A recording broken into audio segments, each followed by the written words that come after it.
Hello and welcome to episode 40, the big 40 of Fables from the Pickled Quipper. Nearly forgot what it's called, managed to pull it back.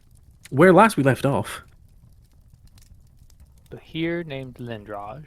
Silvarius happened to talk his way through the encounter.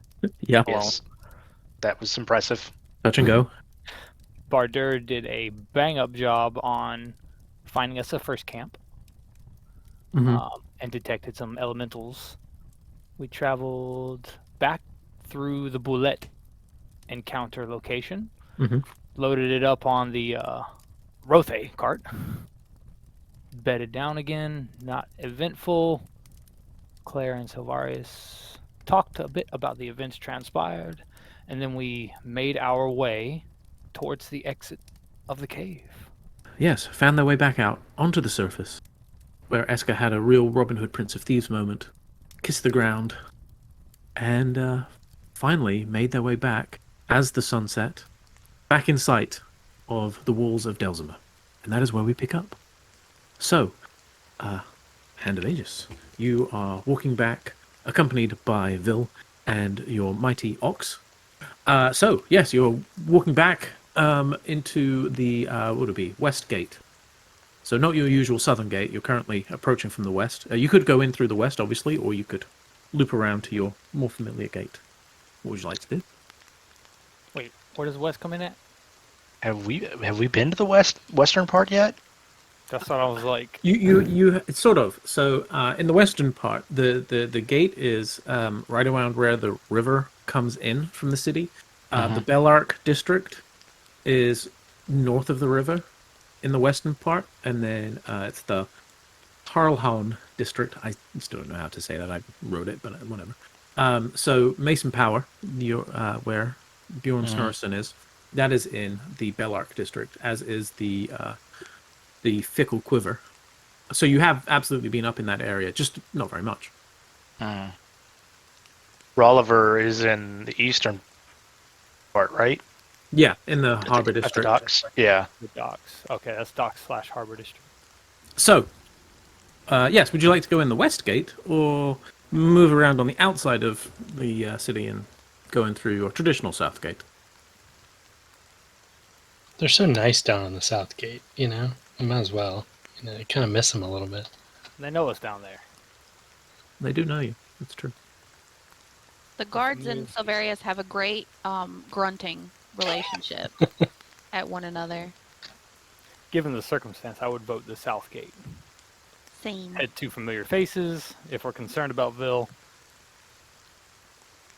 And just to get us in the zone of today, or this evening, like weather, atmosphere, what are we looking at? It is. It's raining. Obviously, it's quite dark now. The sun has set, especially as you've walked around the outside of the walls. So you are pretty much drenched through. There is the thick smell of matted, wet Rothe hide that is following you everywhere you go. So that's delightful. Who's heading the party up here? You do notice that the doors are currently closed as you approach. As we're walking up, Silvarius has a he's kind of using his sword like a torch, and it's burning bright, so they're not like sneaking up. But he wants them to be noticed, just in case. That'll get you noticed, all right. You feel confident that they can see you. I mean, we should be highly recognizable on the lantern. Yeah. So you walk up, and one of the guardsmen there says, "Oh, haven't seen you in a while. Everything all right?"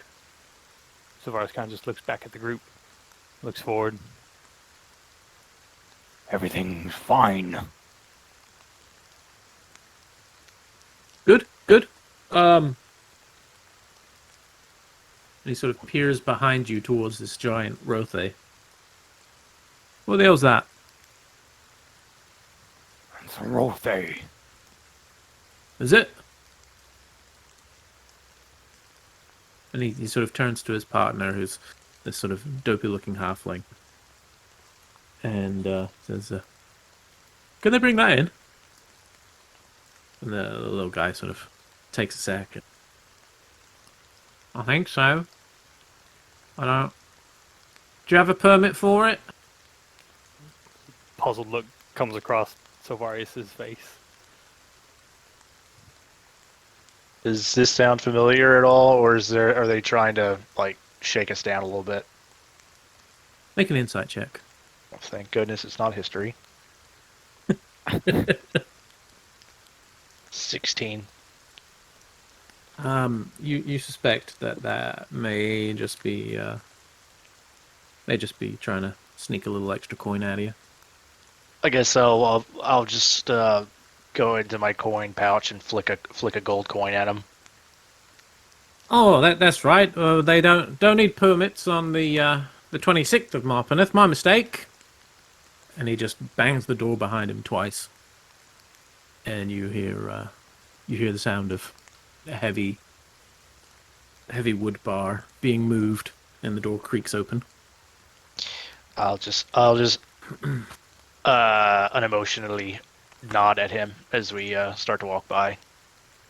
So Silvarius is going to stand there as the others kind of filter past, and just kind of like keep a. He's watching his party go past him, but he's wanting to make sure that they don't react. He's wanting to see the reaction based on Vil. You can also make an insight check. 13.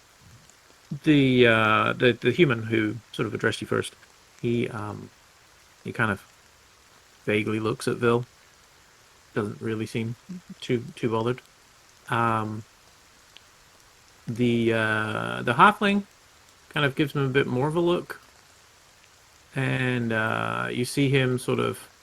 It's a little hard to gauge fully what's happening there, but you would think doesn't exactly look like acceptance and welcoming. But given your encounters with the guards here, you weren't really expecting that anyway. They're not usually welcoming of many people, but it doesn't seem to be sort of outright hostility, at least. And as the rest of his party goes through, he just wanted to make sure of that and then follow through. Okay. You have successfully negotiated the gate. As you walk through, you do see inside the sort of the gatehouse there's 2 more regular guards and 1 Drake Warden, as has been the case pretty much every time you've gone through. So, where to? What time is it now? Roundabout? It's because it's dark now, yes? Yeah, and I mean, it's fall, so obviously getting dark a little earlier. So it's probably only about sort of 6:30, something like that. The night is still young. I mean, I'd imagine we would need to find a place to bed down the Rothe. To the horse place. Yeah. Yeah, you do, of course, remember it does have a cart with a large mound of rather repugnant, rotting scales. What was our ultimate plan with this? Because were we going to craft something, or were we just going to try to sell it? We just figured we could make some money out of it, or make some armor out of it or something like that, but I don't think we really went into any great detail. I don't recall anyway. We are right outside Ingfrin's back door. We could just knock on it and wake him up if he's asleep. Is that back door still broken the size of a chimera? So, a rather flimsy looking wall has been put up, covering the giant hole. So it's not a door anymore. Now it's just a hole. Well, I mean, a flimsy wall. And do we know the normal? Is the dried bunch like a 9 to 5, or does he kind of stay open late? I mean, He usually doesn't particularly enjoy late arrivals. You suspect that he may just work of an evening. You've certainly never encountered him at any of the watering holes. I mean, but we have made a habit of dropping off monster corpses. That's true. So, feels kind of wrong to maybe break tradition. So, do you go knock on the door of the dried bunch? Looking through the windows, is there anything going on?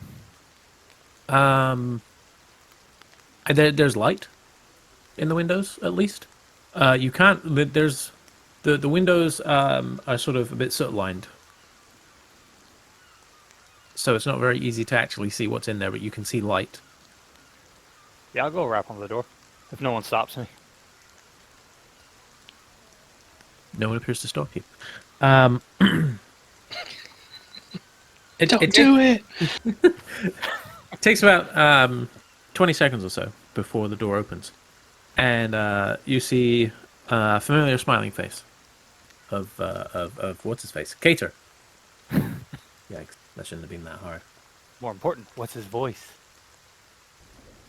Spin the roulette wheel.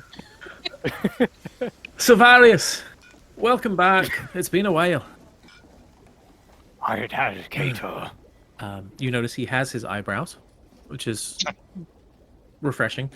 Does appear that his hair is a little bit shorter in places than it used to be, but otherwise seems in good shape. Quick, come in. All of you, come in. Where? And then he sort of, you get a very similar experience to the guard earlier, as he sort of looks behind you and sees the giant Rothe. I don't think that can come in. It's a bit wide. Maybe leave someone with it and we'll... Well, come in. You figure that out. And he doesn't really wait for an answer and just heads inside and leaves the door open. Is it raining still? Yes. Yeah. So are we around the back end of the place? No, around the front Or door. the front? Okay. Does Krailth have any sort of like reins or anything of that type? Yeah. Okay. I'll just wrap it around that tree there in the front, and then we can all go inside. Okay. Yep. So you're able to time off to the tree. I won't make you make a check for that. That's fine. You do see. I'll stay out here with him just to be on the safe side in case anybody has any questions or he gets a bit flighty. And as you say that, you do see there's one of the Nagra guards from the other side of the... It's not really a square so much as just the main sort of walkway here. Sort of tilts his head and starts slowly meandering over to check out this giant beast of burden. I do my most friendly wave possible. Can you make a performance roll for me? Yes, I was hoping that would happen. Certainly can. It's definitely a threat. 16. You think, having seen what friendly looks like, you might know how to mimic it. And you do your best attempt. You think you came across as friendly. That works for me. There's a stout halfling kind of keeps wandering over. The rest of you all heading inside? Yeah, I want to get out of the rain. Yep. Okay. As you walk inside, you are struck by an incredibly acrid smell. And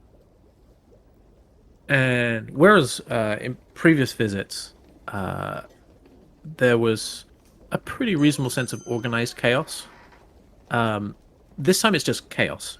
There are some assorted, slightly icky-looking body parts strewn on various work surfaces in this workshop now, and you can see it's definitely not set up as a place of business currently. It's almost gone full laboratory. on the far side near the flimsy wall, you see Ingfrin, his hair unkempt. You can see some obvious stains on his robes, and he is pottering about with enthusiasm. They are apparently still very much at work on various chimera parts. Kata turns around and says, "Oh, good! I'm so happy to see you all. I hope your journey was good."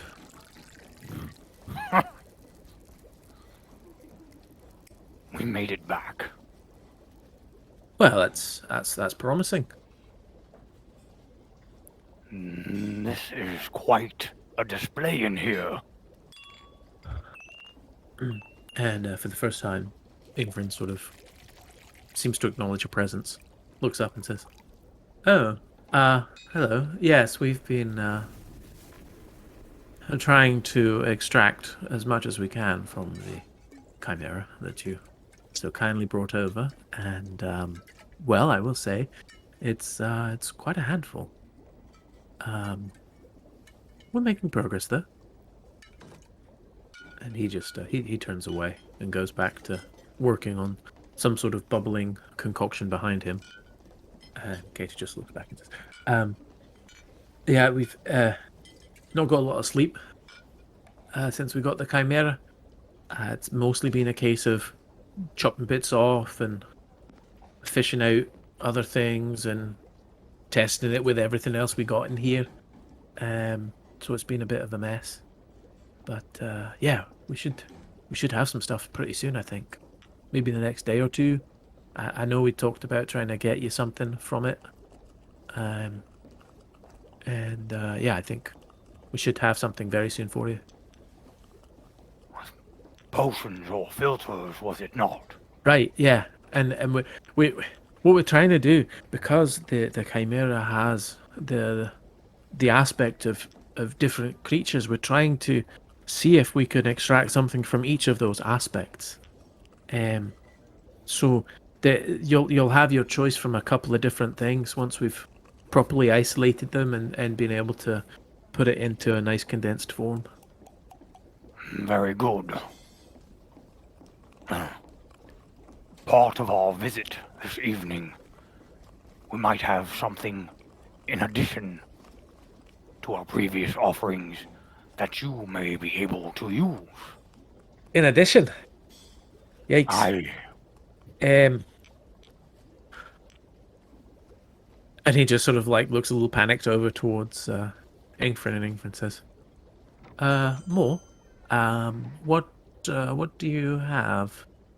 And he kind of looks back towards the front door, looks back towards them. Do you have any need or purpose for bullet scales? Ooh. I can't. I mean, it's not to say there's no use, but it's not something I've typically worked with. That's not to say it couldn't be done. It would be something I'd have to research. Now, if you're just looking to use them in a more sort of traditional way, I know they have fantastically strong scales. You might consider talking with Semlin. He might be able to I just don't know that I can divert time at the moment with all of this. And he just sort of gestures to the colossal mess around him. Not to say that I wouldn't like to go sometime if you could bring one back when I'm not already currently working on an insane project. I would be interested to take a look, but I think I probably have enough on my plate right now. But yes, I imagine that Semlin could probably turn it into some form of armor for you, and possibly even a shield, depending on the size of the scales. I'm not really sure. Semlin was our next consideration. We've established a business relation here. felt befitting to see what you had to offer. But your hands are quite full. And he like holds up, just to sort of, as if by demonstration, what you think might be part of the tail of the chimera in one hand, and a pair of soot-covered tongs in the other, and just sort of shrugs and says, "Yes, a little bit full at the moment. Hopefully, I can get you something sooner rather than later, and then once we have processed the beast, we'll be able to take on future projects for you." For our knowledge, approximately how long might this take? We were gone for nearly a 10-day. Right, yes. I mean, this is my first time trying to disseminate multiple potions from a creature such as this, so I do apologize it has taken longer than I had hoped. I would think within the next 2 to 3 days I should have more than one offering for you to choose from. I hope that is satisfactory, and then obviously you can make purchases of the other items as well. That's always available to you. That is sufficient. Lovely. Well, I don't wish to be rude, but I think I may have figured out one of the elements here, and I'm eager to try it out. And you see Kato go a little pale as Ingfrin puts down what he was holding, puts on some dragon scale gloves, and goes over to a large mass of scales on one of the work surfaces. So yeah, you get the distinct impression that you may have just been dismissed. Oh yeah, Savaris was already walking out. Was there like a fire in there or anything like that? Not an active one. Not. I mean, there's like a small equivalent of a Bunsen burner, essentially. I mean, I basically probably would have just been over to that, just like warming my hands the entire time. Just yeah. There's like a central table that previously had been kept pretty clear, and that has all manner of things on it. But there was a little, like one of the little portable braziers that you've seen Silvarius use, and I think he borrowed Ingfrin's previously. That was set up on that center table, and being used as a heat source. Okay, so you exit. Before, Yes. as Claire is getting ready to exit, you can almost see like a little light bulb go off in her head, and she starts fishing around in her bags, and scurries back in and pokes her head around. Cater, Oh, yes. I got you this while we were in Badger Down. I thought you might like it since you couldn't go with us. And she hands him one of the Badger Down commemorative tankards that she bought. And he holds it out. Oh, no, it's like I was there. That's amazing. Thank you so much. I'm sorry I couldn't bring you back any pastries, but we ate them all on the way here. I mean, I understand. Pastries are they're best. You don't want to hold on to them for too long anyway. I know it's a long trek, so I understand. She just kind of grins awkwardly, does a weird little hand wave, and then scurries back out behind the rest of the party. And as you head out, you do see a little glimpse of Cater. He's just beaming as he looks at his mug. No. And then, as you close the door, you hear a harsh tone from Ingrid. Put that down. We've got work to do.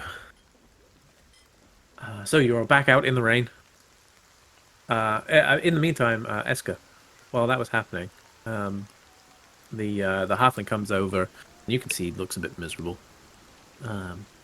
He'd been sort of popped under one of the trees trying to stay out of the worst of the rain. But he comes over and says, what's that then? Apparently it's a rothe. Rothe, is it? Right. What's it do? Pull stuff. Right. That's about it, really. Is it dangerous? I mean, doesn't seem to be, does it? Well, not at the moment, but a lot of things don't look dangerous until they are. It's got big horns. Yes, that's true. But I mean, we've had it a little while and it's always been very friendly. Docile. Right. Okay. Just gonna keep it tied up and keep it with you, right? Oh yes, we're not going to let it loose on the town. Not that it would Right. do anything, it would just probably eat some grass, but, you know. And you're part of that Hand of Agnes group, right? That's exactly it, yes. Righto. Just making sure.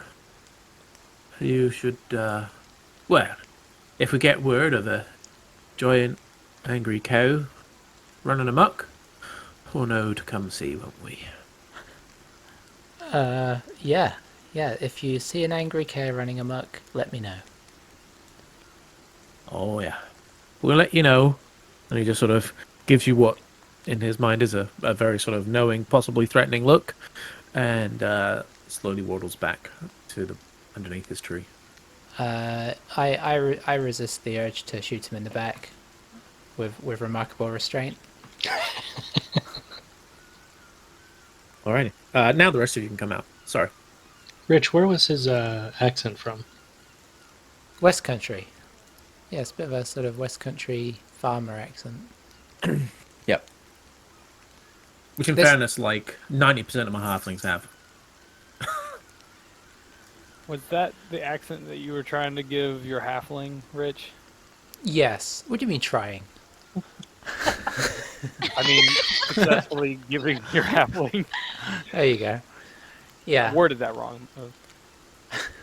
Yeah, that was what I was trying to get in and out of. Your I- little well- Rambo half. I tried to really lean into the ooh-ah of it. So most of his sentences started with ooh, ar, ooh, yar, yo, yar. He got real pirate. They're very similar. They really are. A pirate is really just a farmer who's living on the sea. Yeah.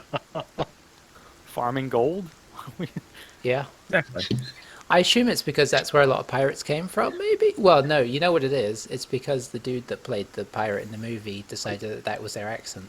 That's why it is. Yar, I'm here to plow the ocean for booty. Pirates, the farmers of the sea.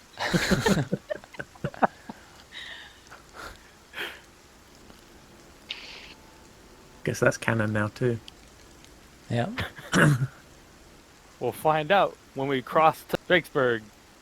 I've got a feeling, I don't want to sort of premeditate anything, but I've got a feeling that the accents that people have on Delzimmer are going to be really unusual and refined and really hard to place. I really look forward to it. I think there's just going to be a bunch of Cockney. Cockneys. Oi there, welcome to Drakesburg. Most civilized land in the land. Sounds like this might be Eli's next character. Russell Brand. Yeah. See, I think what you've not taken into consideration is that sounds far too jolly for a city like Drakesburg. A big city like that, everyone's going to be miserable. It's going to be more like EastEnders. Shut it! I mean, we're not all the same, okay? Don't Oi. let it lump us into one. Pat. I just remember, I almost never watched EastEnders, but I remember someone just standing out in the street and going, Pat, Pat, Yeah. just for no apparent reason. I think it's a classic moment from the show, sadly. Yeah, Okay, sorry. yeah. Big derailment. Thank you. So, you are all back out in the rain. outside the dried punch. Where you headed? It's evening, right? Should we just bed down for the night rather than go around town waking everybody up and asking them to do stuff? Or like 5 or 6. I mean, at this point, it's probably like 7 o'clock, so it's not exactly like.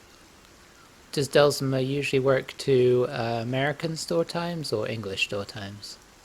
It usually works to daylight times. You wouldn't expect some places to be open. You know that the shrine, for instance, is pretty much open at all hours because that's kind of just what they do. But places like the Two Halves probably would be closed now. You imagine that Gelmgerd's furniture will be closed. Oh no. Dang it. Whatever will we do? For good or just for the night? Who Did knows? it finally go out of business while we were gone? It's only one way to find out, and that's to not go in there. To see if the signs are still up the next day. But yeah, so most places you think probably will not be doing business now, but you never know. So I have a thought. As it's getting on a little bit, should we head over to the Traveller's Respite for the evening and pass by? I know we talked about seeing if we could run into Gethin. We could perhaps look in on the way, see if he's out. If not, we could just have dinner and then kick back off in the morning. Whilst I am for dinner, I would like to stop by the Shrine of Morden, but for a moment. Yeah, you're like standing about 30 feet outside at the moment, so that should be manageable. I'll head on over and make my way in. As you do so, you head inside and you see Gerda, the bold but long-bearded dwarf in there. It's sort of in robes. Looks over and says, hello, friend. Can I help you? Good to see you again, Gerda. And you? Been a few days, I think, since you were last here. Nearly a 10-day. Oh, aye. Time flies. Is Kelly about? He's actually he's taken his rest for the night. I'm looking after the shrine tonight. But he'll be back. He'll probably take his time and have a nice big breakfast. So come from mid-morning, he'll be here. Was there any word from the forest for me? Not that I'm aware of. I don't recall anything, but I'm not here all the time either, so could have been something. Kelly will know for sure. I'll be here tomorrow. All right. Not a problem. We'll see you tomorrow then. He nods and turns about and walks back out. Gives you a little bow. Then I reckon on to by Gethins. We should do something about the Rothe, I think, because there isn't like a place to put him over by the tavern. I don't think. Not that you're aware of, no. And being an underground Rothe, I have to imagine he's not that comfortable in the rain. And she pets his, like, soggy rump while she says it. Perhaps the stables? Or the that horse place across town? Oh, you mean the horse place? Claire, Yes. as you say that, as Claire says that and pats him, he kind of looks around and gives a slightly mournful nod. I think I'll take him over to the horse place. See if they'll keep him for the night. Should we do something with this bullet armor first, or just leave it there? Probably. Is the place open? The Which place? Smith house?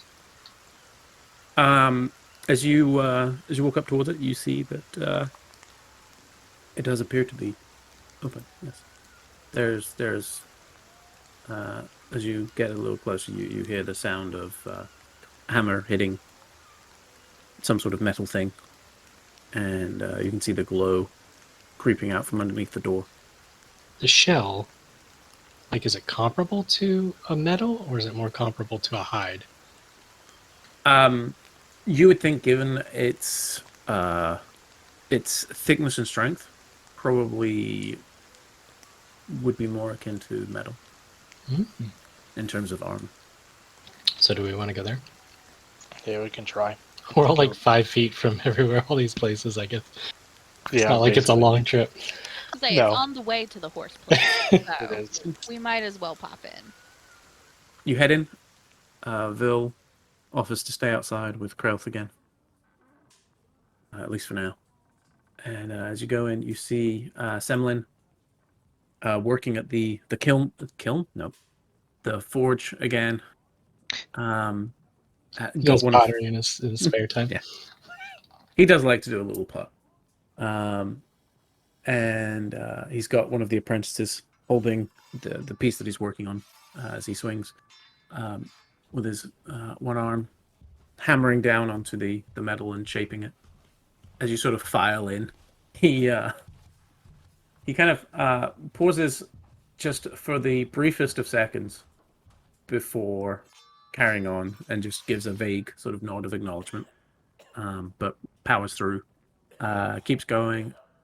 And you have to wait sort of a couple of minutes as he just keeps working it, instructs the apprentice to put it back into the heat, brings it back out and continues hammering. And finally, the apprentice is told to put the item into a bucket of water, and there's this big billow of steam. And finally he turns around and says, "Sorry about that. You have to strike while the iron's hot, as they say. Otherwise it goes to waste. Apologies for keeping you waiting, though. How can I be of assistance?" We've got a bit of boulette armor that we came across while we were on our way to Badger Down. Just seeing if you were potentially interested. Boulette. Interesting. Do you have a little sample I could look at, just to take a look at the condition and so on? We didn't. I don't think we brought any in, so I'll just nod and walk out to grab a plate, bring it back in. Easy enough. And he sort of takes it off you and sniffs it. He's like, "Ooh, it's a bit ripe." Okay, well, that's not a problem. That's not the bit we're working with anyway. Just sort of runs his hand. Just realised. So he hands it off to the apprentice, and then runs his hand over it and this. Aye. Oh, aye. Yeah, no, we could do something with this. How much have you got? What is it? 10 of these Ooh. total. All right. Definitely do something with that. Let's see, 10 of those. What were you thinking? Sorry, that sounded a bit aggressive. What were you thinking? There we go. Didn't want you thinking I'm yelling at you. No, it's fine. I just kind of turn around and look at everybody else to see what they were thinking, because we still haven't really discussed this. Well, I guess we're wondering if, what you could possibly do with it, because if it's something that would be, an upgrade to what we could use, then we'd be interested, of course, in that. But, or just if it's something you can use, we, might be willing just to sell it. Oh yeah, no, I mean I can definitely put something together with this. I'm assuming with this we'll be able to burrow under the ground very quickly with some sort of suit of armor with this. I'm good, but I'm not that good. Based on how much you got here, it's not enough for full plate, I wouldn't say.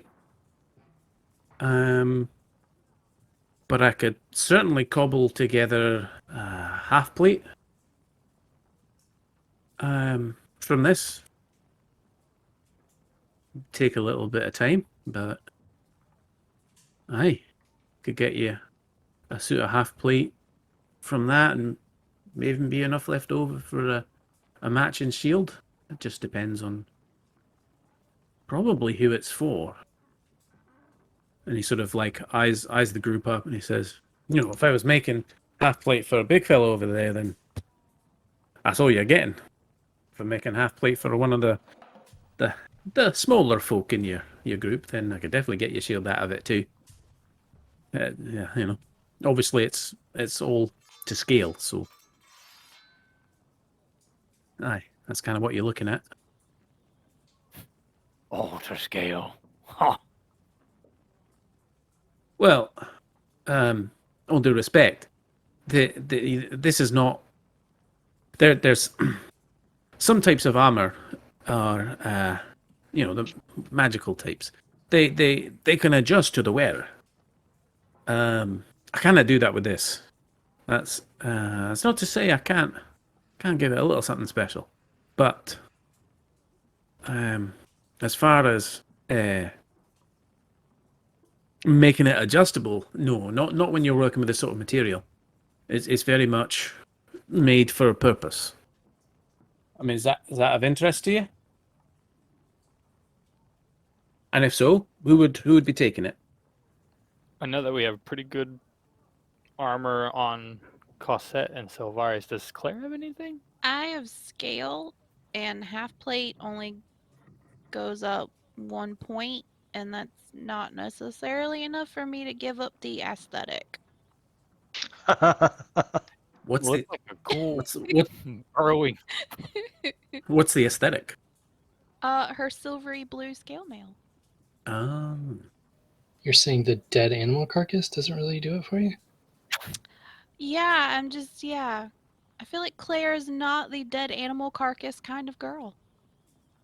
All right. Well, I tell you what. Let me take a look at it, and see. I know with a little bit of rune work, I could probably I can do something with it. So it's he kind of gestures to the wall where you can see a regular sort of half plate. He says, I can probably make it an upgrade on what you would normally get with half plate. So let me just have a think and see what I could do that would be a little bit more than what it is currently. And if that's not of interest to you directly, then we can perhaps just come to terms on a price for the raw materials, and I can just make the piece and find a suitable buyer down the road, because I'm sure I can. That's good. All right, grand. Leave it with me. Give me. I mean, we're getting ready to finish up for the night, I would think. So, maybe late tomorrow or early the next day, we can talk again, and I'll have had some time to figure out what I can do. I think that sounds fair. Alrighty. Well, thank you. You can leave it all here. That's fine. The smell will be mostly unnoticeable across everything else that's going on. If you've got 10 of these that you're lugging around, that's a lot of stench. So do you a favor. Take it off your hands. That sounds good. So we hit reverse really hard on the Rothe and then hit the brakes, and then and it all just falls in. So perfect. Yeah. Alrighty. So you are able to offload your cargo. So then I guess we would go to the horse place. Yep, you would go to the horse place. Okay. So yeah, you head over to Dawkins' horse place. And, Is the whole party going? Because I know some people wanted to go talk to see Gethin. If Barter was like, yeah, I'll handle this, I mean, he just like, nod and like, okay. yeah. Well, I would probably stick with Silverius and just tag along for the Gethin thing. alrighty. Bardo, you head up to Dorgan's horse place. Mhm. And there's again there's a light on. You know that he's sort of place where he has to kind of be open for business at all times, because if you're not, you miss out. Yeah. So you can knock on the door, and eventually the young stable boy, Dobbin, answers. Hello? Can I help? We look into house a beast and a cart for the evening. He does the traditional stare past you and goes, "Oh, that's a big boy. Hold on." And he scurries inside. And you're just sort of left waiting for a few minutes. And eventually Dorkin comes down, and you see sort of scratching at his beard a little bit. Ah, hello, Master Dwarf. My young stable boy says you've got a bloody big cow. And he looks past you and says, "You weren't wrong. There's a bloody big cow. And you're looking for stabling for that?" Yeah, at least for the night. I am actually not sure what we're going to do with him long term. Could that actually be something we could negotiate later? Potentially. I should think so. We can always come up with something like that. Let's see. Repeat customers, good friends. Let's say, why don't we start you off at 5 silver for the night? That includes the cart.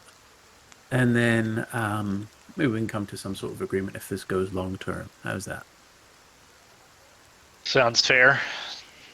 Rifles through the satchel and hands over 5 silver. All right.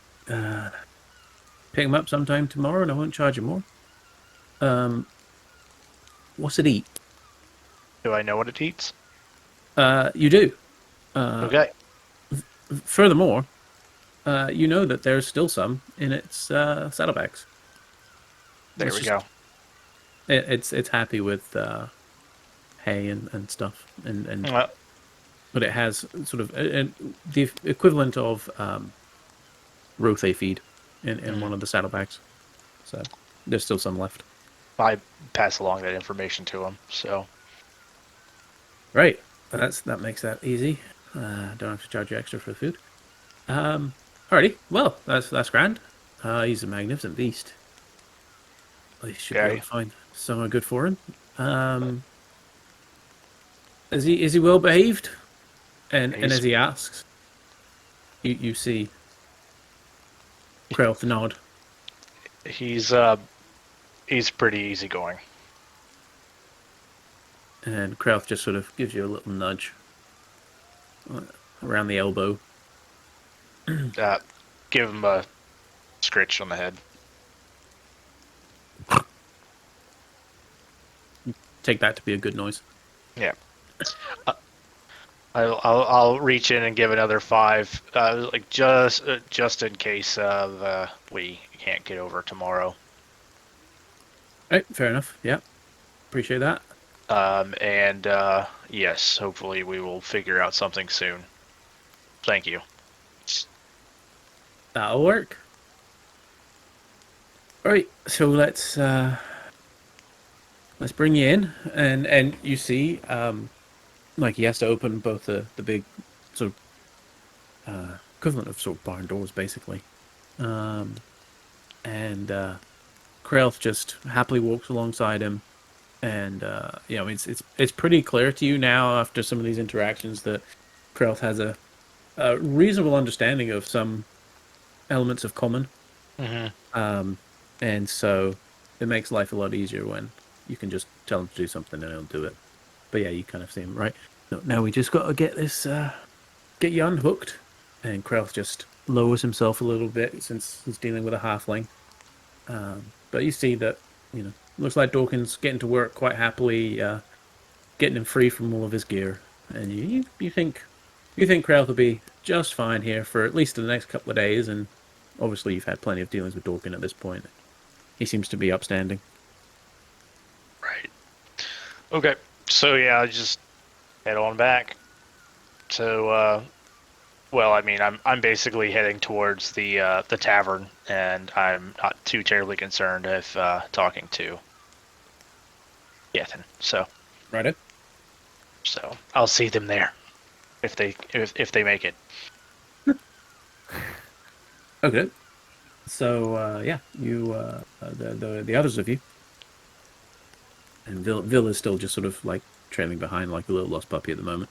You head out round past the guardhouse and turn south towards the little house that's nestled in the trees there.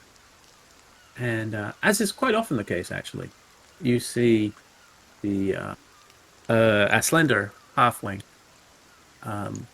sitting outside under the eaves of his house, pipe in one hand, and sitting on his shoulder, you see some sort of bird.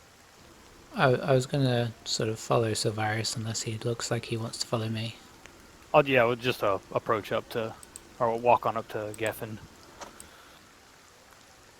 When he takes notice, I'll just address him. Oh, hello there. Fancy seeing you again. Fancy seeing you again. We have just returned from Badger Downs. We've been gone for quite some time. Curious, have you remained in contact with the Council of Boffin?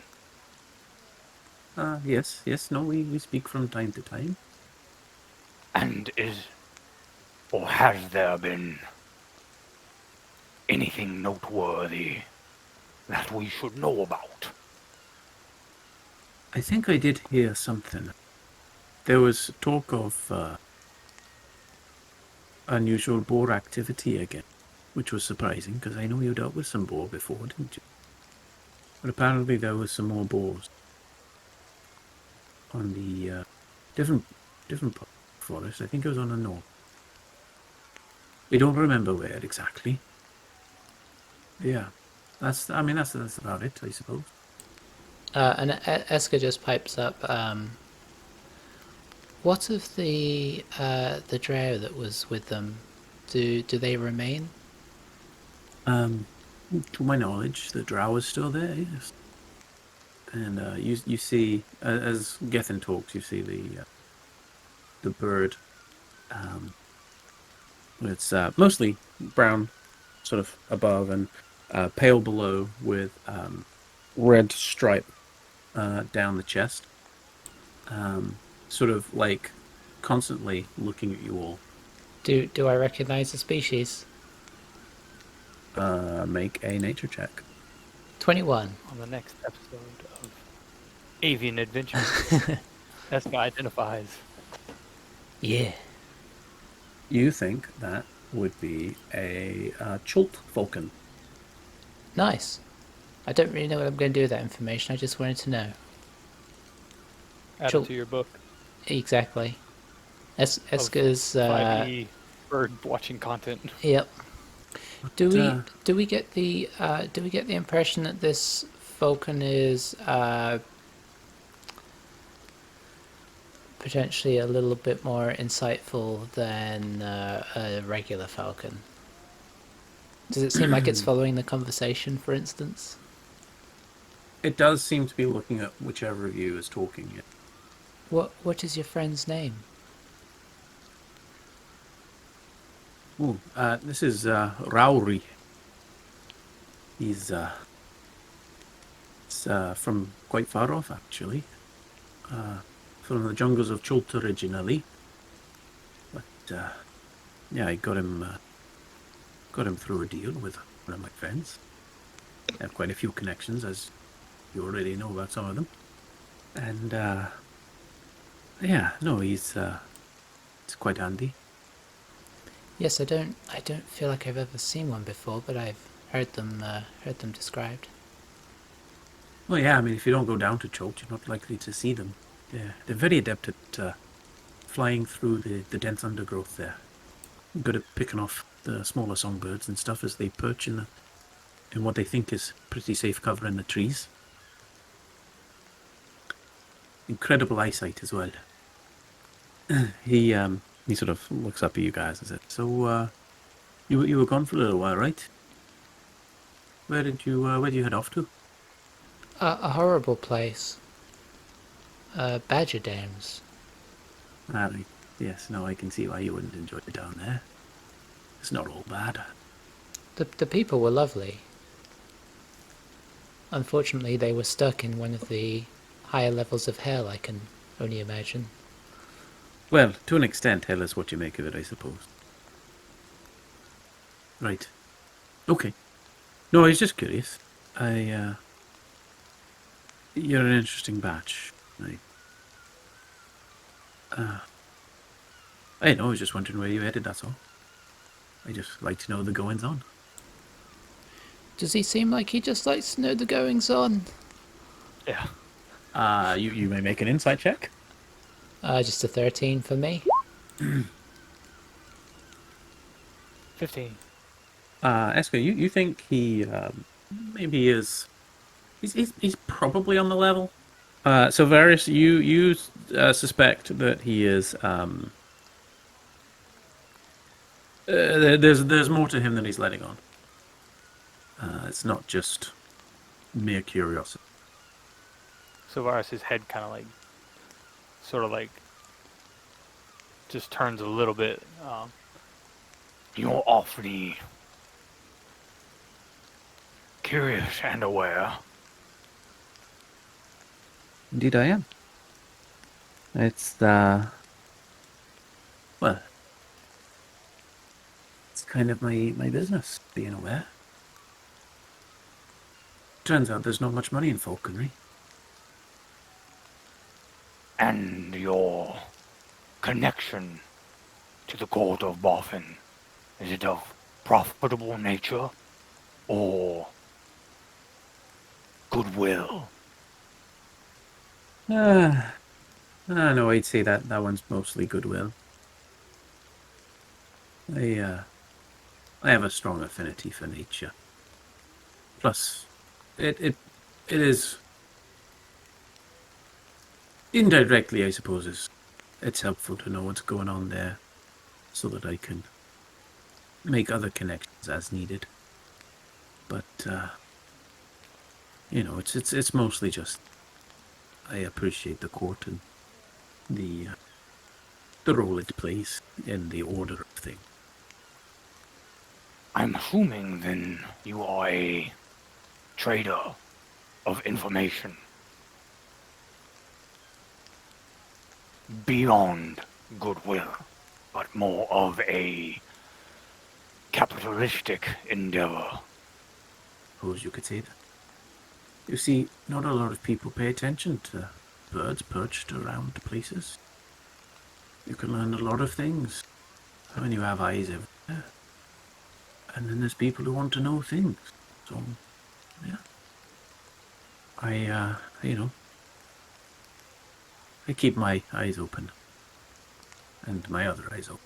And he sort of gestures up to Rowry. Do I get, like... 'cause he seems like a businessman, but I'm trying to get a sense of, for lack of a better word, just goodness. Is this guy lawful good in my eyes, or, to put it like simply, I'm trying to get a judge Sure. of character. Just going off your previous role here, you would say almost certainly not lawful good. Okay. Exactly how far away from the two parts of that is harder to estimate. But I mean, it seems clear that he's got a self-serving aspect. Make a perception check for me. And Eska, do the same as well. Actually, but you're right up there talking to them. That is a 9. And a 9. Okay. So yeah, that's kind of what you've gleaned so far. Then We missed our chance to realize that he's a dragon.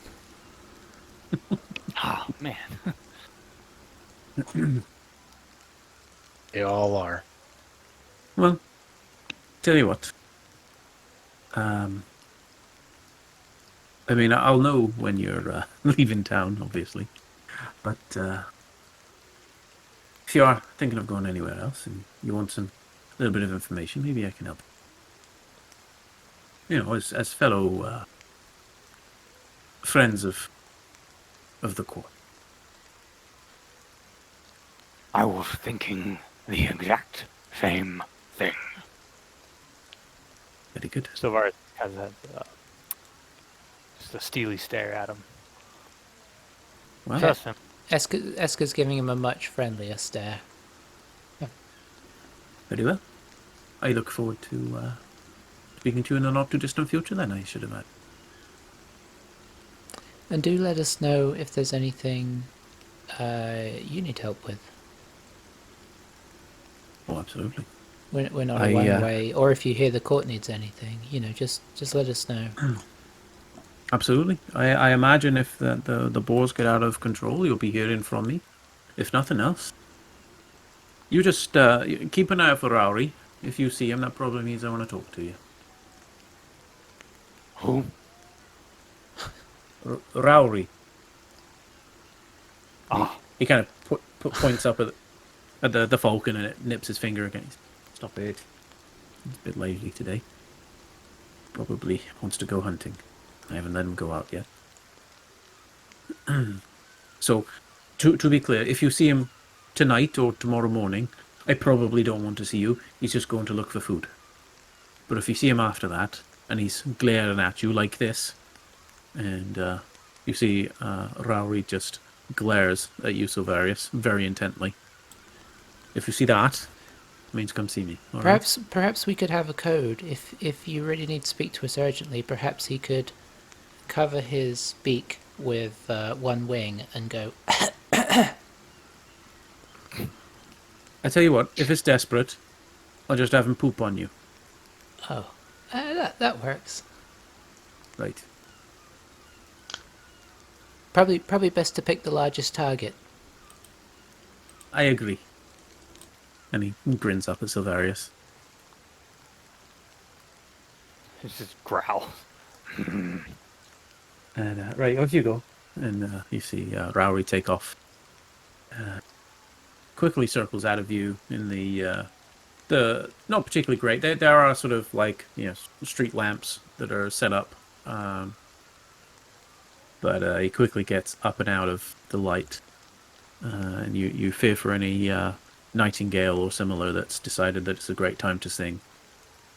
I'll bid him adieu then. All right, Gethin just says, "All right, well, it's nice talking to you. I'll see you around," and he just gives you a little wink. Eska winks as well. So to the Respite, Traveler's Respite. To the respite.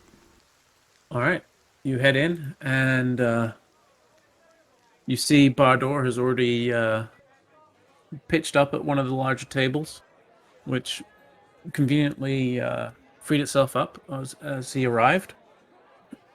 Is it near a fireplace? It is indeed near a fireplace. It wasn't free, and then you walked in looking like a scolded wet cat, and started heading towards that table, and it miraculously cleared.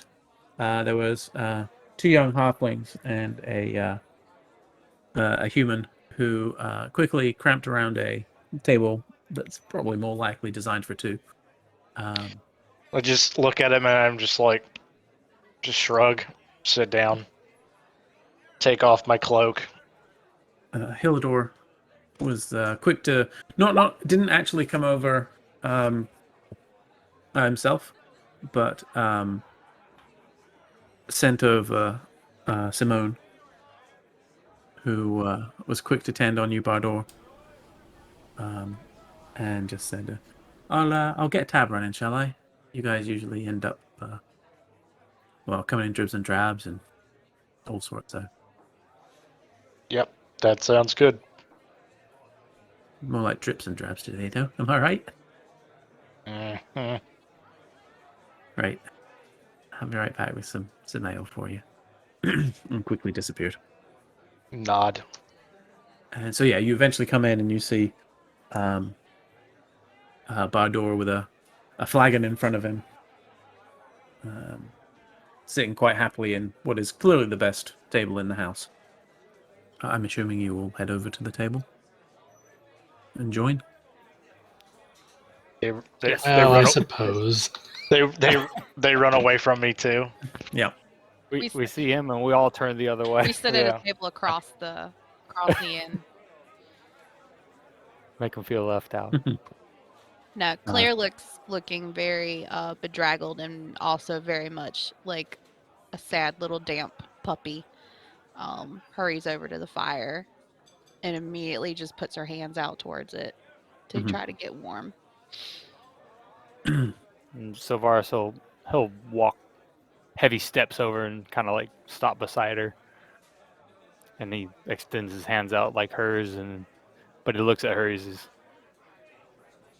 "Can't you fix that with your arcane capabilities?" I mean, yeah, but magic isn't always the solution for every little thing. Sometimes you're just cold. I prefer the cold. Reminds me of home. My home is bright and sunny, and I've never much liked the rain. It is less superior to snow. I mean, snow's fun and all, but not all the time. I like building a snow dwarf as much as the next person, but, sometimes you want to play in the river and swim. Play. Child's things. She looks up at him and just kind of squints. Are you meaning to say that you were never a child, Silvarius? Was but for a moment. I was inducted at quite a young age. Quickly learned that playing was a waste of time. Well, I won't ever judge another's culture, but I will say missing out on a childhood is maybe a wee bit sad. Not sad at all. I am serving the great Marduk. One would even call that a greater pleasure.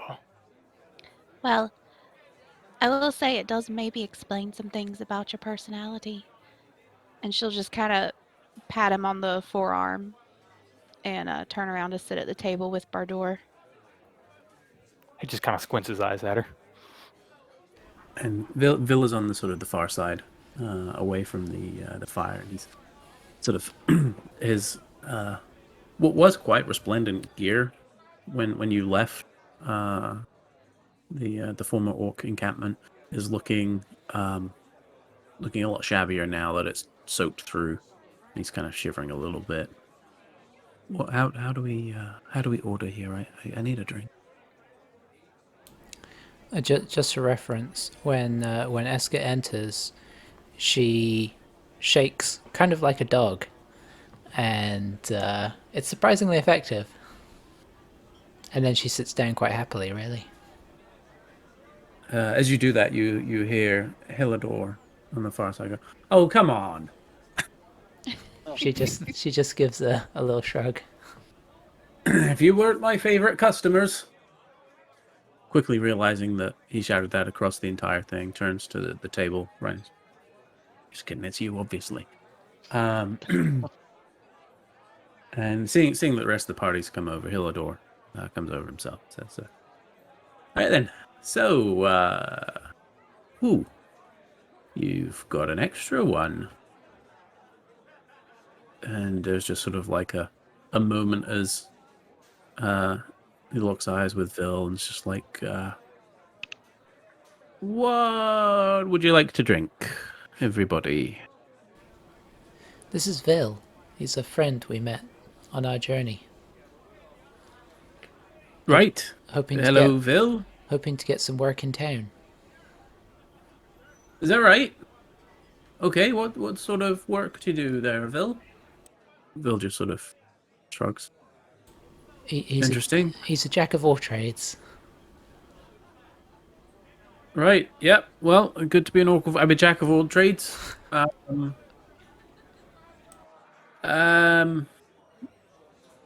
Unfortunately, I don't think I have anything going right now, but I'm sure you can find something.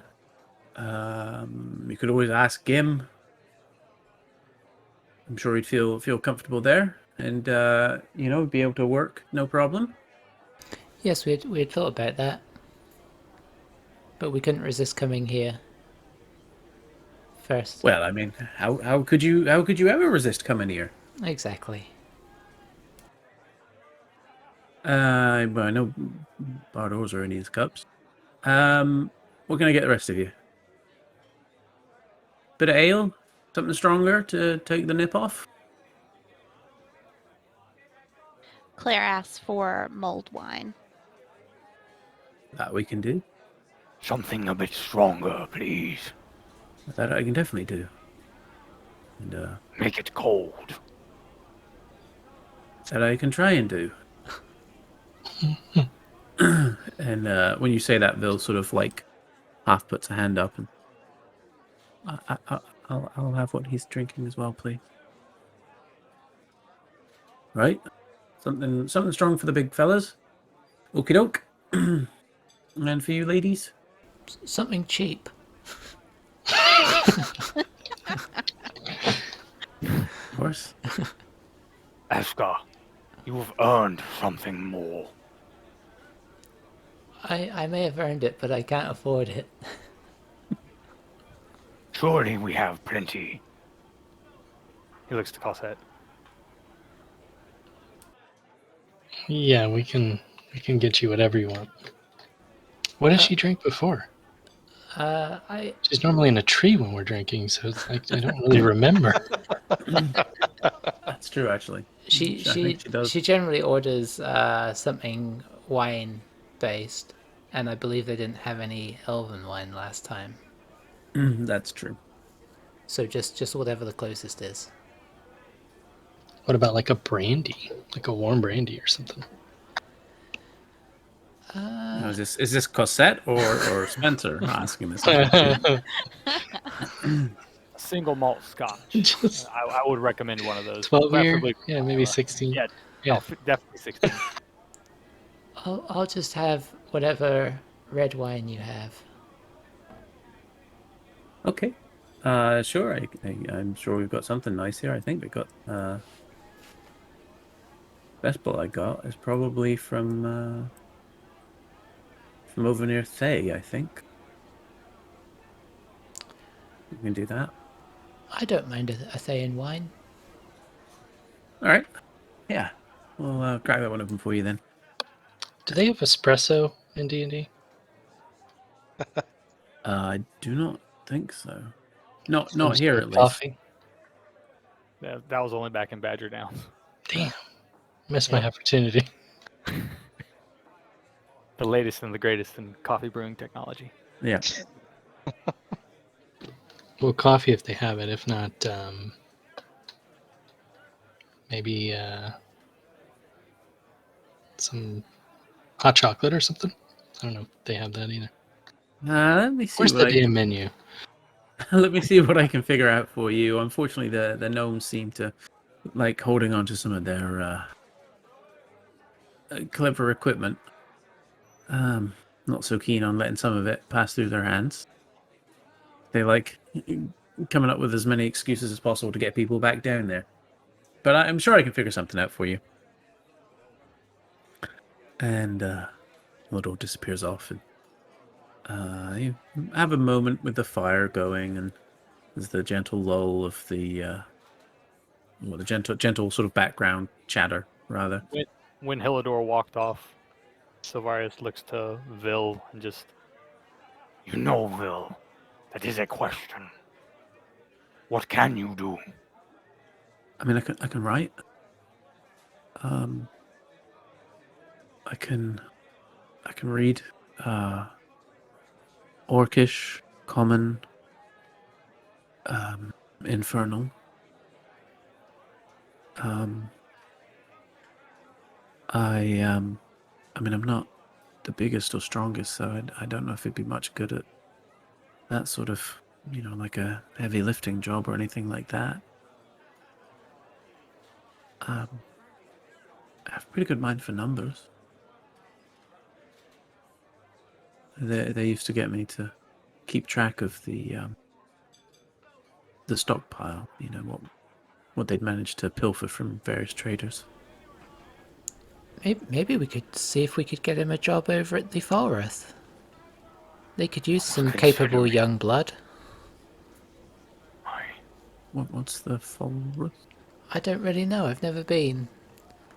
More or less the city hall. They contain, as far as I'm aware, all the information in regards to Delzimmer, possibly surrounding areas. That's like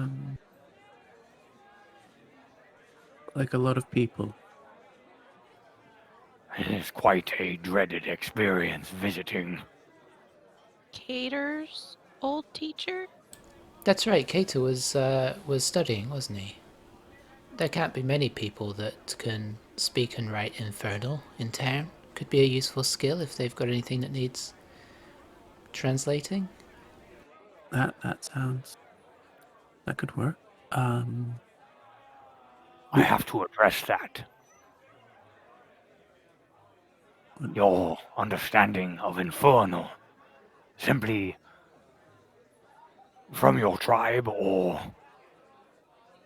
is there more to you? No, it was the well, he would see it as a blessing. The let's say side effect of being with the Tanaruk. Our tribe just, I mean, everyone there could read and speak Infernal. We couldn't all write it, we could read it.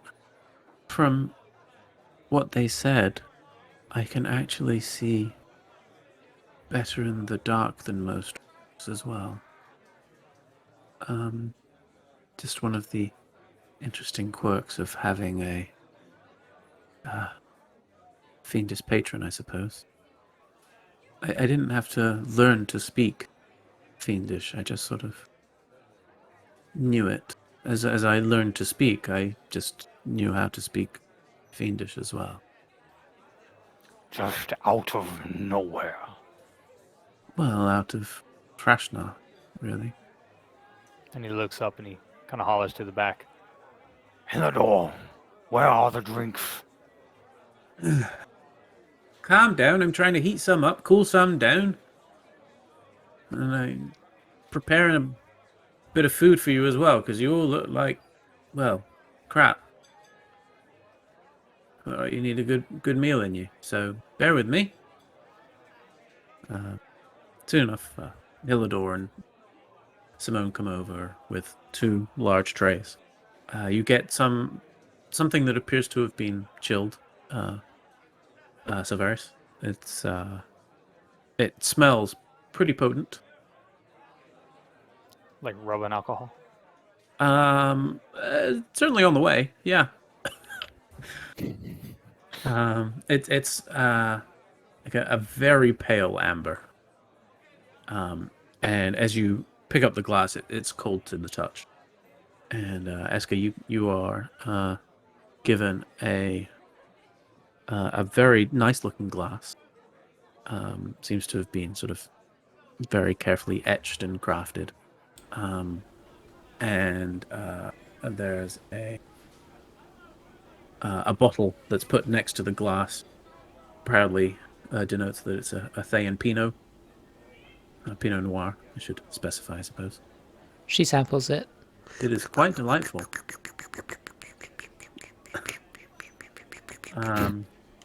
Take a sip, spit it back. I was gonna say, did she spit the first sip on the floor? Yeah. She actually spits it into the fire. There's a little. It's good. Yeah. Or is it? No, it is. It's very good. Oh, it's good. You're getting undertones of elderberry. A slight. It's got a good nose. There's a little bit of lavender in there, as well. So it's more floral than you expected, but I'm down with the floral. Yeah. And so the whole bottle is left for you. She gives a thankful nod. Claire, you get a nice warm mulled wine, very aromatic, a lot of interesting spices in there. And then Cassette, you get what is considered a best attempt at some sort of hot beverage. You take a sniff. You think it's predominantly milk. And then you imagine they've just sort of thrown whatever good flavors they think would go with hot milk, basically. It doesn't look like coffee or hot chocolate, that's for sure. Okay. Well, like maybe is it like sweet? And you taking a sip? Yeah, I mean, sure. Okay. Sure you don't want to purify food and drink? I thought of Drake. I think I've seen worse. It is it's overly sweet, but I mean it tastes surprisingly good. There's a hefty cinnamon vibe going on, along with the sweetness. But it's not unpleasant. It's just new. Okay. She's very pleased with that. That'll work. Okay. Yeah, there's also a good spread of food put out in front of you as well. There's a couple of legs of lamb, assortment of roasted vegetables. Did Hillador drop that off? Yes, that arrived at the same time as the food, the drinks. As he was like dropping that off, Silvarius grabs one of the legs of lamb and like tears a chunk out of it, and while he's got like half a piece of meat in his mouth, You should add ribs of Rothe to your menu, by the way. And not the one in the horse place. Right. The trade route with Badger Downs is open again. Trust me, they are good. All righty. I will make a note of that and see if we can get some of those coming through. Good. Glad to hear that road's back open. That's good news. So you were able to eat and drink. Vil just downs his drink in one and signals for a second. does he look like he had it? It was a strong drink, right? Oh yeah. How's he look like he's handling it? He thinks he's handling it great. He thinks, though. It's worded cleverly. He's swaying a little bit after the first one. So it could be entertaining if he has one or two more. Not being left behind, drinking the exact same thing. Silvarius is going to go ahead and like down it. Yeah. You can make me a Constitution save with advantage. This is not your first rodeo. 25. Yeah, not a problem. Be a shame to your people if you couldn't cope with the first one. But yeah, so a little time passes. Vil slowly comes ever so slightly out of his shell. Not much, but, eventually just sort of ends up collapsing face first onto the table. And right into a big pool of gravy on his plate. But he doesn't seem to mind. Claire does ask Silvaris to at least move him enough so he doesn't drown. Eli was thinking that exact same thing. He picks him up and puts a fresh plate under his head and just kind of puts him back down in the same spot, just on the plate. Yep, he does not wake. And yeah, you have warmth and good company and and matters to discuss. Yeah. If we may. But whilst we are all here, we accomplished quite a lot, much more than bargained for, to which we can settle with Rolliver in the morning. But we have much more ahead of us. Am I correct in assuming that our next steps are towards Drakesburg? That was certainly my thought. If we're going to get to the bottom of things, we've explored Delzimmer reasonably extensively, and I don't know that the answers lie here, really. Have we already acquired passage to Drakesburg, or were we still figuring that out? I wonder if when we go to see Rolliver, that may be the time to talk to, as he's down by the harbour, that may be the time to talk to potential somebody to ferry us over. See how likely that is. I was considering that we leverage Rolliver. Try and sort of bargain for a little bit more. Try and get him to provide us some passage. I'm certainly willing to try that. Does he own a boat? He's got to, surely. I mean, I've got no reason to really think that he should, but he hangs out by the harbour. He might just like the atmosphere. You know what, though? I bet if he doesn't have a boat, he knows a person that has a boat, and they probably owe him a favour. I do not care for him personally, but he is connected, so a valuable tool he may be. And we've now done him quite the favour. Did we ever decide whether he genuinely wanted us to come back, or whether he was hoping we would die? Or maybe wasn't concerned either way? I feel he did not really care. But I would say he would be pleased to hear the contract is completed.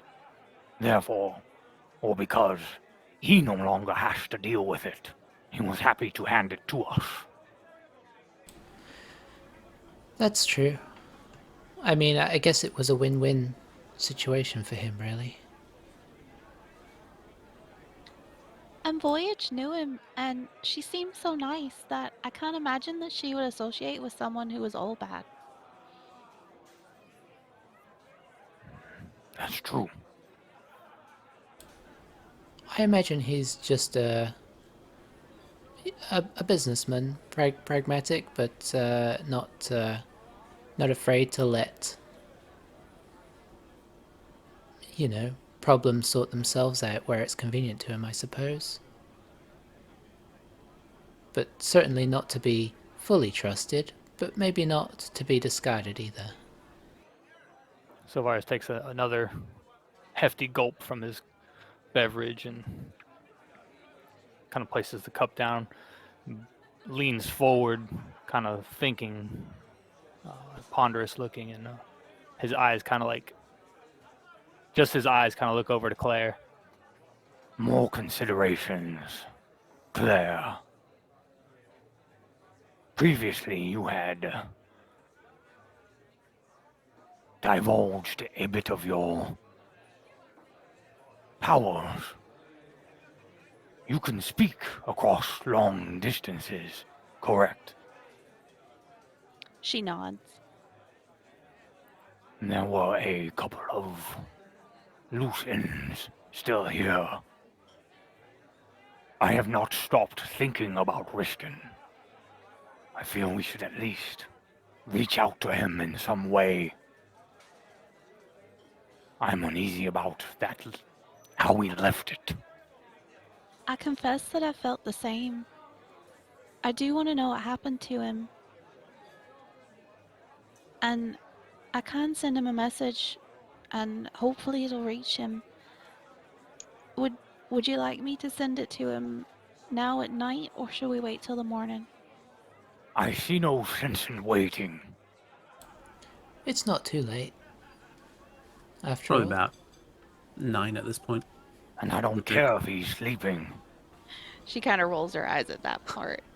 But she kind of looks around a little bit and I guess kind of squishes herself a little bit so she's a little shielded from view, maybe kind of tucking herself close to Silvarius, and she'll reach down her tunic and pull out one of her holy symbols, and she closes her eyes and kind of screws up her face a little bit, and yeah, she'll cast sending,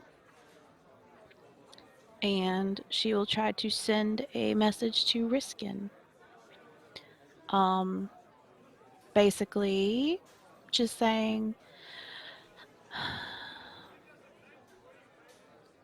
Riskin, this is Claire. We're worried about you, and we just want to know where you are.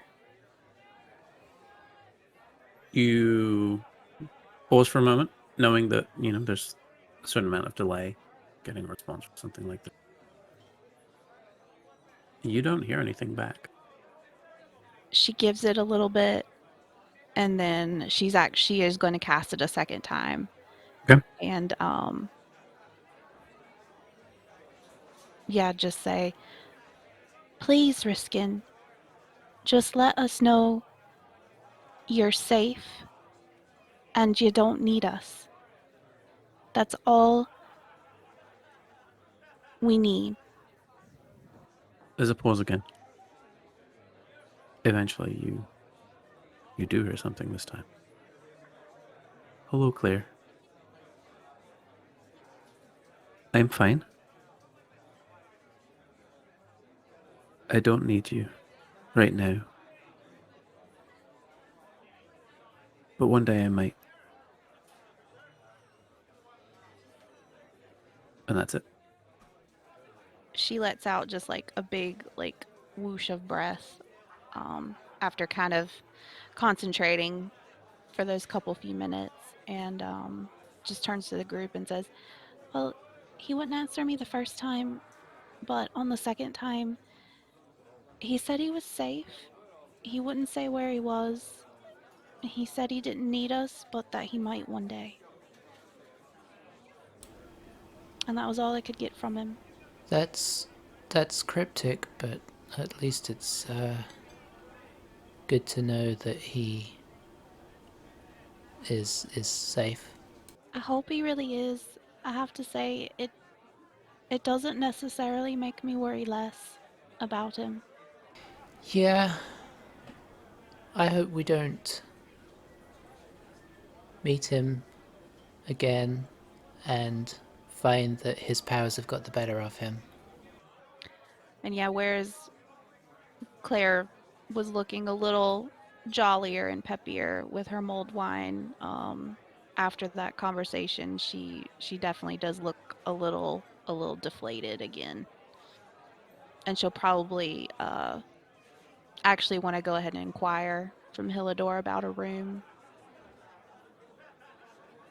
Yeah, that's no problem. Claire, do you have another do you have enough left in you to cast it one more time? I wish I did, but no. I'm sorry. That's no problem. But I can cast it again in the morning if you need me to. Oh, I just thought you seemed a little down after that. I was going to suggest you call the kobolds just to cheer you up. Darn it, I should have just left him on unanswered on the first one. Yeah. Yep. Because I do only have two level 3 slots. Wah. You used all your minutes on him. Yes, Yeah. Right. wasted.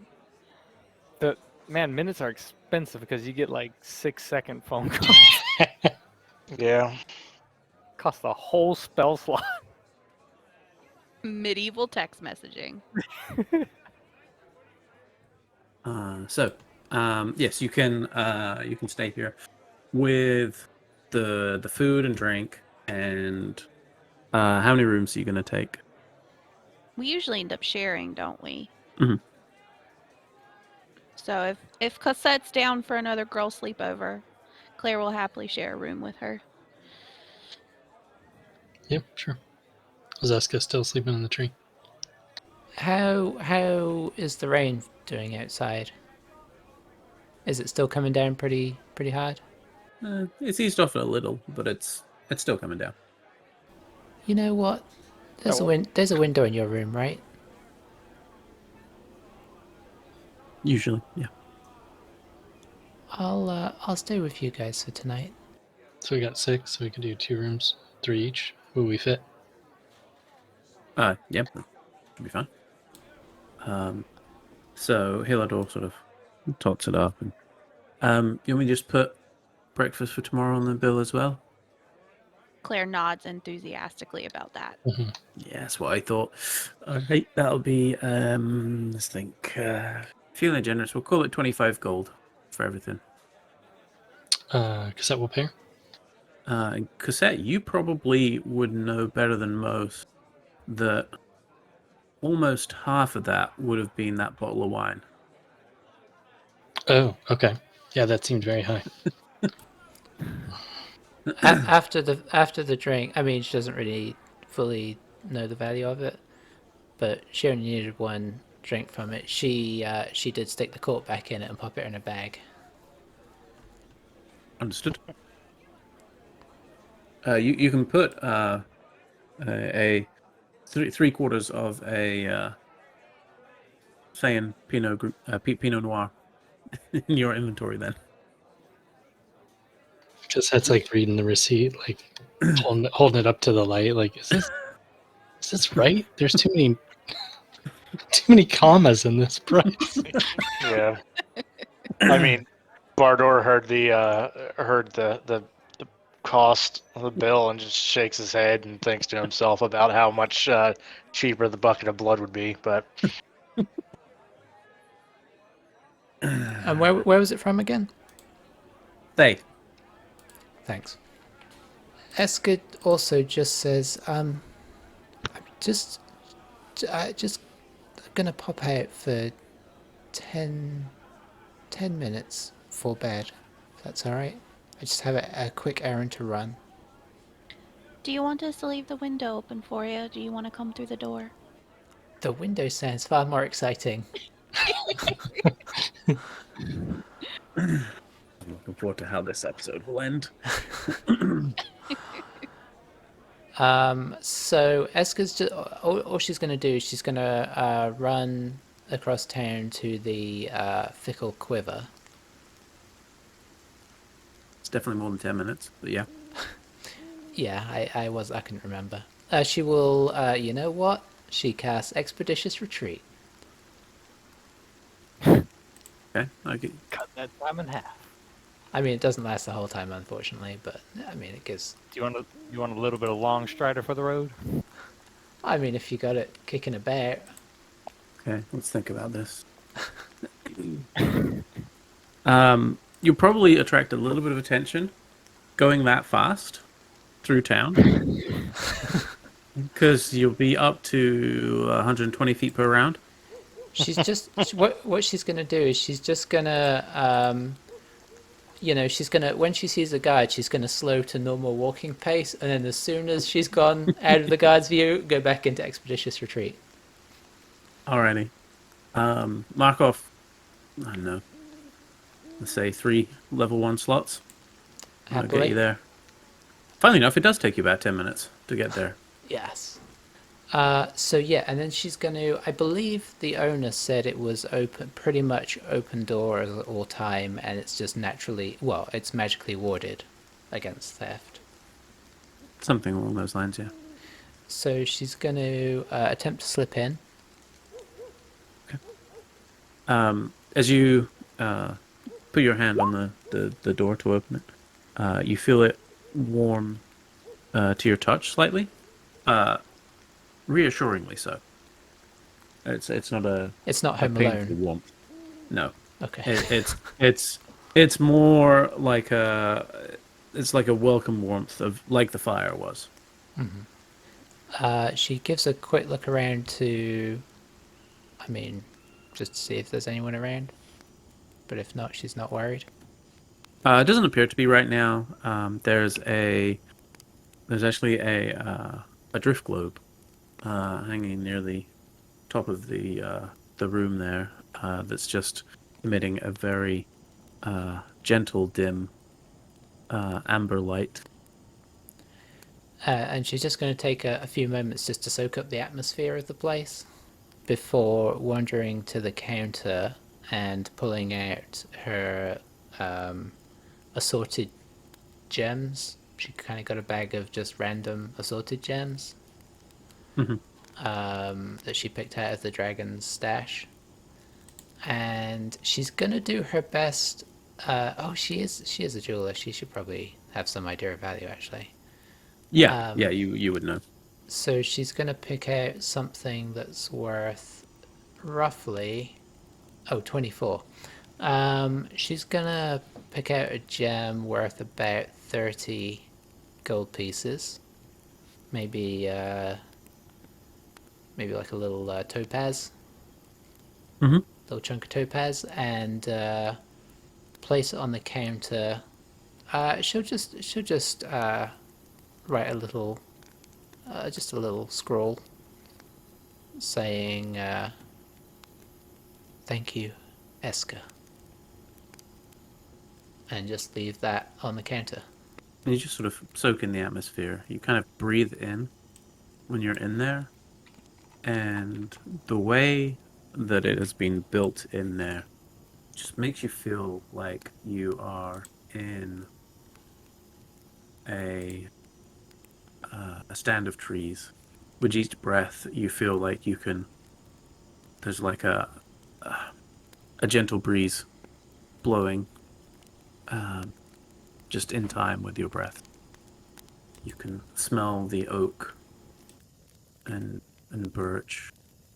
Just what a wonderful oasis this is for an elf in a city like this.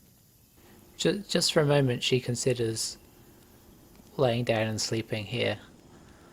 And she's just sort of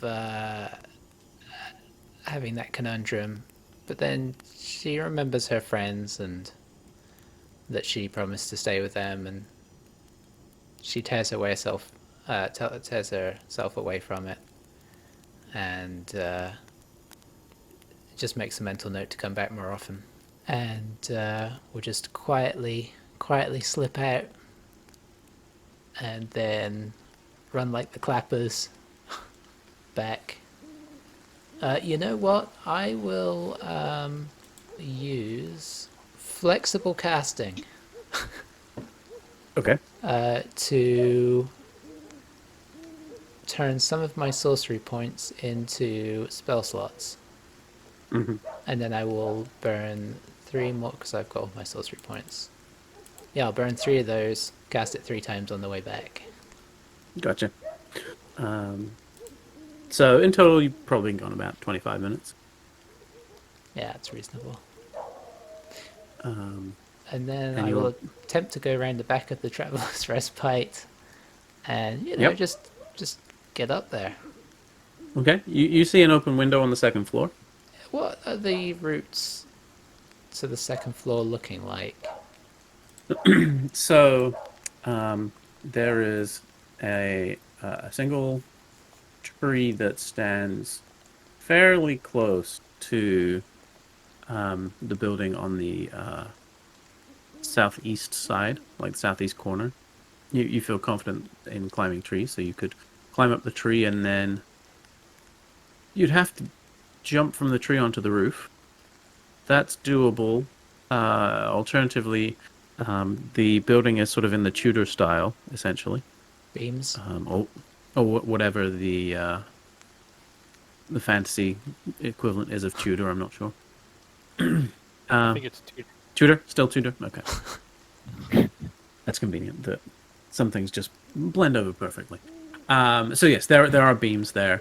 Don't offer a huge amount of purchase. There's like a little bit of a lip on either side of the beam that you could theoretically try to grab to help shimmy up.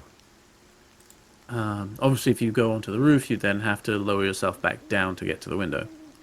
I just realised something. So she spends a couple of minutes looking at the tree, looking at the beams, sort of giving them a little test, and then she remembers that she can levitate herself. So she just gives a look around to see if anybody is in view. Give me a perception check. That is 15. You don't see anyone currently. And she will just cast levitate, and just underneath the window, and Mary Poppins her way up. It's a lot easier to do. You can use that little lip on the side of the beam to help sort of give you some momentum. Just gently pull your way up. As she gets as she kind of moves up, her head kind of moves up the window in view. She gets to the point where she wants to stop, and she just goes ding, and then climbs in. Climbs in the wrong room. Yeah. She said, "Oh, sorry, Silvarius. Oh," and then moves along. Oh, what interesting scars you both have.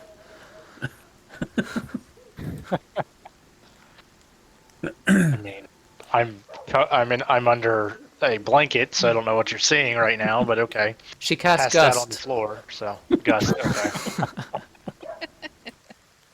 Oh, brother. We successfully make it home. And by home, I mean to the right room. And you are able to sleep. And tomorrow will be a new day. Specifically the 27th of Marpanath. But that will be for next time. Thank you very much for listening to another episode.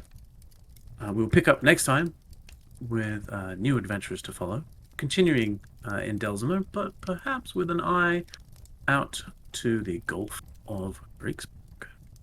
We'll see you next time for more Fables from the Pickled Quipper. Goodbye. Woo! Nicely done. That wasn't too bad, was it?